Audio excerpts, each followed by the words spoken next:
It's happening. 3 attacks so far. Do you have a gun? I'm Sydney Prescott. Of course I have a gun. Hi, welcome to Shitty Review. I got to check out Scream.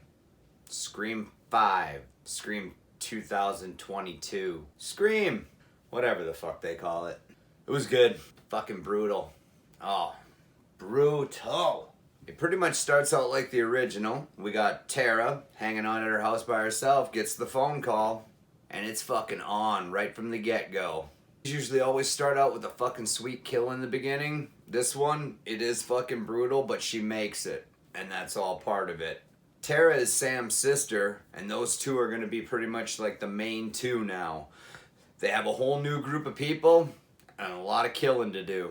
Ghostface leaves Tara alive so he can kind of get Sam to come back to town because she's split, and they have a new group of friends. We got Liv, we got Mindy, Tara and Sam, Sam's boyfriend Richie, Wes, Amber, Chad, and pretty much spoilers right out the fucking gate, man. I'm just gonna get right into it.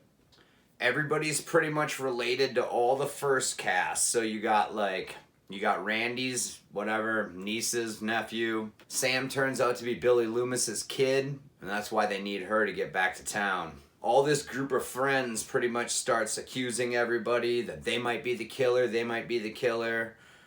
Amber seems like a bitch right out the gate. I knew that bitch was up to something. Turns out, so Sam gets back, meets up with Tara. Tara's in the hospital after a killing. All the friends are there.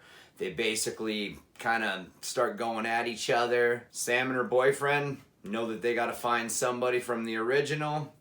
They go to Dewey. Dewey tells them right out the gate, there's always two, gonna be one of your friends, and probably your boyfriend. Right out the gate. Right out the gate. Film's dedicated to Wes Craven. They got a character named Wes, and that turns out to be Judy from the, I think 4. That's her son. He gets killed right away.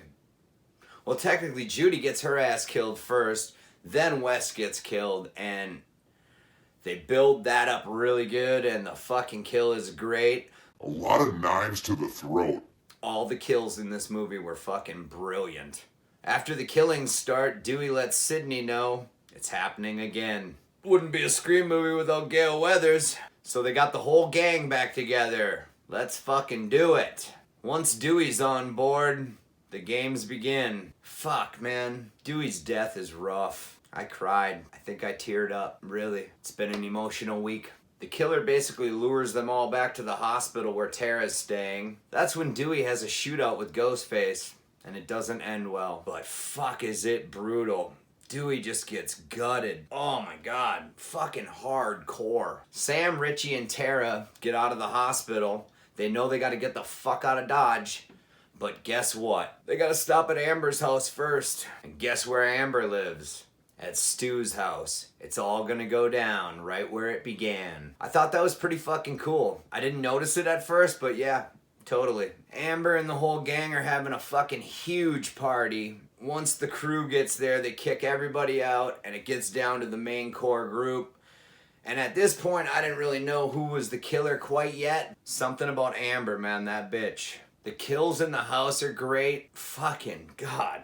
It is so brutal. God. And then, of course, we find out Sam's boyfriend Richie's in on it. I didn't see it coming, but I did see it coming. Fucking Amber gets burned alive. Sydney Gale, they kind of come in late to the movie, so it kind of sucked in that aspect, but I think they're probably trying to like set everything up for the new characters. They do come in at the end and they do fucking kick some ass, man. They are fucking badass. There is a lot of meta commentary going on. I mean, they're always pretty self-aware in these movies, but they cut at it. They dig into fandoms. Like, that's kind of like the whole thing is that the fans are pissed. And that's what Amber and Richie are all about. They're big Stab fans. And they want to make a better movie than Hollywood can make. But they definitely talk on the toxicity of it all. I don't like to get too much into that shit, but you know it's there and it's good. All the reveals were really good. All the kills were really good. The writing was really good. Sydney and Gale at the end come in, kick some ass, clean house. Fucking Sam is great. So Sam's fucking dad is Billy Loomis from the first movie, and she's kind of like seeing his ghost the whole time, or like, I think maybe she's taking some pills because she keeps seeing him. Yeah, the de-aging CGI, whatever. I mean, it worked.